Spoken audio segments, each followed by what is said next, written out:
Hello everyone, good morning. Myself કાવઠિયા Daksha, જય Ambe LC Thakar school. આજે આપણે ગુજરાતીમાં કાવ્ય નંબર 1 જે સિંહની પરોણાગત વિશેની સમજૂતી લેશું. તો એ કાવ્યમાં એવું સમજાવવામાં આવે છે કે જ્યારે રીંછ હોય છે ત્યાં જંગલમાં ફરવા જતું હોય છે, ત્યારે અચાનક એમને જંગલનો રાજા સિંહ એમને સામે આવે છે. ત્યારે એકદમ તે રીંછ ગભરાઈ જાય છે અને કેવી રીતે એની સાથે આજીજી કરીને વાતો કરે છે એ પૂરી કાવ્યમાં આપણે આજે જોઈશું. તો કે રીંછ એકલું ફરવા ચાલ્યું, હાથમાં લીધી છોટી, સામે રાણા સિંહ મર્યાળે આફત આવી મોટી. જ્યારે રીંછ છે એ જંગલમાં હાથમાં છોટી લઈને ફરવા જતું હોય છે, ત્યારે એમની સામે એક રાજા સિંહ આવે છે. ત્યારે એમના ઉપર એક આફત પડી આવે છે. આપને ખ્યાલ છે, એક કોઈ પણ અંધારિયું આપણી સામે આફત આવે ત્યારે આપણે એકદમ મુશ્કેલીમાં મુકાઈ જતા હોઈએ છીએ. તો તેવી જ રીતે રીંછ પણ મુશ્કેલીમાં મુકાઈ જાય છે. ચૂકી ચૂકી ભરી સલામો, બોલ્યા મીઠા વેણ, મારે ઘેર પધારો રાણા, રાખો મારું કે.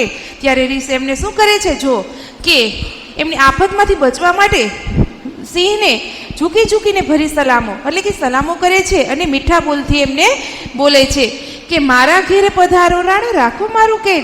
એટલે એને એક જે મુશ્કેલી આવી હતી એમાંથી એમને હટવા માટે, એ મુશ્કેલીને દૂર કરવા માટે એ આવી યુક્તિ કરે છે. હાડ ચામડા બહુ સુથિયા, સાખો જીમદ મીઠું, નોતરું દેવા ખોળું તમને આજે મુખડું દીઠું. તો આપને ખ્યાલ છે કે સિંહનો ખોરાક શું હોય છે, હાડ ચામડાનો હોય છે. ત્યારે રીંછ એવું કહે છે કે તમે આજ સુધી તો હાડ ચામડા તો તમે બહુ જ સુથિયા હશે, પણ આજે તો તમે મધ મીઠું ચાખો. નોતરું દેવા ખોળું તમને આજે મુખડું દીઠું.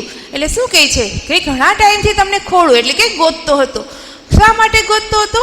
કે જમવા માટે. એટલે કે નોતરું દેવા ખોળું તમને આજે મુખડું દીઠું. તમને કેટલાય ટાઈમથી ગોતતો હતો, પણ તમે આજે જ મને દર્શન આપ્યા, તમે મને આજે જોવા મળ્યા. રીંછ જાય છે આગળ, એના પગ ધક ધક, સિંહ જાય છે પાછળ, એની જીભ લબ લબ. એટલે કે જ્યારે ત્યાંથી બંને જતા હોય છે ત્યારે રીંછ એમની આગળ હાલે છે સિંહની, ત્યારે એમના પગ ધબધબ થાય છે અને એમની પાછળ જે સિંહ રાજા હાલતા હતા તેમની જીભ લબલબ થાય છે. જીભ શા માટે લબલબ થતી હશે? તો કે એમને મધ મીઠું ખાવાની ઈચ્છા હતી, કે મધ કેવું મીઠું હોય છે એ એમને ચાખવાની, ખાવાની જે તીવ્ર ઈચ્છા હતી, એટલા માટે એમને મધ મીઠું ખાવા માટેની જીભ લબલબ થતી હતી. ઘરા મારું જમુ સુખેથી મધને લૂમેલું. શું કહે છે કે ઘરા મારું, ત્યાં રીંછ ક્યાં લઈ જાય છે? જ્યાં મધપુડાનું વન હતું ત્યાં એમને સિંહને લઈ જાય છે અને ત્યાં જઈને એવું કહે છે કે ઘરા મારું જમુ સુખેથી મધને લૂમેલું. ખાવા જતા રાણ્યાજીએ પાડી બૂમા બૂમ. એટલે જ્યારે સિંહ છે એ મધ ખાવા માટે જાય છે, મધપુડાને અડે છે, ખાવા માટે જાય છે, ત્યારે જે મધ માખીઓ એમના પર જે બેઠેલી હતી એ એમને ઉડવા લાગે છે. ત્યારે શું કરે છે સિંહ રાજા? એકદમ બૂમ પાડવા લાગે છે. શા માટે? કારણ કે જે મધ માખીઓ હતી એ એમને ડચવા લાગે છે. મધપુડાનું વન હતું એ નહીં માખોનો પાર, બટકું પૂડું ખાવા જતા વળગી લાળો લાળ. તો કે મધપુડા, મધમાખીનો જે આપણે જોઈએ છીએ કે એનો જે પૂળો હોય છે એમાં અસંખ્ય બધી માખીઓ હોય છે. એ માખીઓનો ડંસ લાગે તો આપણે દર્દ થતું હોય છે એમ. તો કે એવી જ રીતે સિંહ જ્યારે બટકું પૂળો ખાવા જાય છે ત્યારે બધી માખીઓ ઉડીને એમના શરીર ઉપર ડંચવા લાગે છે. તો કે આંખે મોઢે જીભે હોઠે ડંખ ઘડેરા લાગ્યા, ખાધો બાપરી કરતા ત્યાંથી વનરાજા તો ભાગ્યા. એટલે કે પૂરા શરીર પર આંખે મોઢે જીભે હોઠે જે માખીઓના ડંખ હતા એ સિંહને લાગે છે, સિંહને ડંખ છે એટલે એમને દર્દ થાય છે અને ત્યાંથી વનરાજા શું કરે છે, ત્યાંથી ખાધો બાપરે કહેતા કહેતા ત્યાંથી તો એકદમ ભાગતા થાય છે.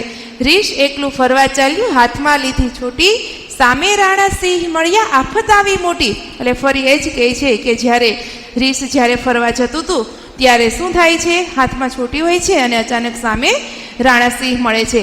એટલે આ કાવ્યમાં આપણે એવું શીખવાનું છે કે ગમે ત્યારે કોઈ પણ મુશ્કેલી જો આપને પડતી હોય ત્યારે એકદમ ડરવાનું નહીં, એક સારા પ્રયત્નથી એમની સામે સામનો કરવાનો અથવા તો એવી યુક્તિ કરવાની જેથી કરીને પરેશાનીમાંથી, મુશ્કેલીમાંથી આપણે દૂર થઈ શકીએ.